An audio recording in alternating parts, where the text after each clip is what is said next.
தேனினும் இனிய செந்தமிழ் மொழியே, தென்னாடு விளங்குற திகழும் தென்மொழியே, ஊனினும் ஒளிர்வுறும் ஒண்டமிழ் மொழியே, வானினும் ஓங்கிய வண்டமிழ் மொழியே, எம் பூமி தஞ்சையில் கொஞ்சும் பைந்தமிழ் மொழியே, ழகரத்தின் சிகரமே, மொழிகளின் அகரமே, தழைத்தினி தோங்குவாய் தண்டமிழ் மொழியே, உன்னை வாழ்த்தி வணங்குகிறேன்.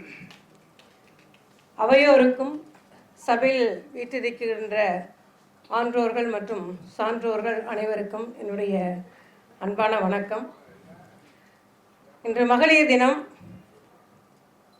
இன்றைய தினத்தில் இத்தனை ஆண்களை இங்கு அனுப்பி வைத்திருக்கும் உங்கள் வீட்டு பெண்களுக்கெல்லாம் மற்றும் இங்கு கூடியிருக்கும் மகளிர்களுக்கு, அங்கிருந்து அனுப்பி வைத்திருக்கின்ற ஆண்களுக்கும் சேர்த்து இங்கே வந்திருக்கும் அனைத்து மகளிருக்கும் என்னுடைய மகளிர் தின நல்வாழ்த்துக்கள். தொட்டனை தூரும் மணற்கேணி. நான் அதை பற்றி யோசிச்சிட்டே இருந்தேன். ஏன் வெறும் கேணின்னு எழுதாமல் திருவள்ளுவர் மணற்கேணின்னு எழுதினாரு? கேணின்னு எழுதியிருக்கலாமே, மணற்கேணின்னு எழுதியிருக்காரு அப்படின்னு சொல்லும் பொழுது தான் ஒரு விஷயம் தென்பட்டது. மணற்கேணி என்றால் நீங்கள் தோண்டி கொண்டே இருக்க வேண்டும். தோண்ட தோண்ட சுரக்கும். ஒரு தடவை நீங்கள் வேறு ஏதாவது சிறு குளமாகவோ ஒரு கேணியாகவோ கட்டி அமைச்சிட்டோம்னாக்கா அது அவ்வளோதான், ஒன்ஸ் ஃபார் முடிஞ்சுது. ஆனால் இது அப்படியே இல்லை.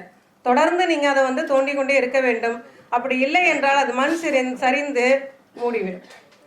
அதுபோல கல்வி என்பதும் அறிவு என்பதும் தொடர்ந்து பயின்று கொண்டே இருக்க வேண்டும் என்பதை உணர்த்துவதற்காக தான் மணற்கேணி என்ற அந்த ஒரு சொல்லாடலை வள்ளுவர் கையாண்டிருக்கிறார் என்பதை அறிந்த பொழுது இந்த புத்தகத்திற்கான சிறப்பான தலைப்பு. ஏனால் நம்ம கவிஞர் பிருந்தாசாரதி அவர்களுடைய அறிவாற்றல், எல்லாரும் அவரை கவிஞராக பார்த்திருப்பீர்கள், இயக்குனராக பார்த்திருப்பீர்கள், வசனகர்த்தாவாக பார்த்திருப்பீர்கள். நான் எப்பொழுதுமே அவரை ஒரு அறிவார்ந்த நண்பராக தான் நான் பார்த்திருக்கிறேன். அப்படியான ஒரு அறிவார்ந்த தலைப்பை இந்த தொட்டனை தூரும் மணற்கேணி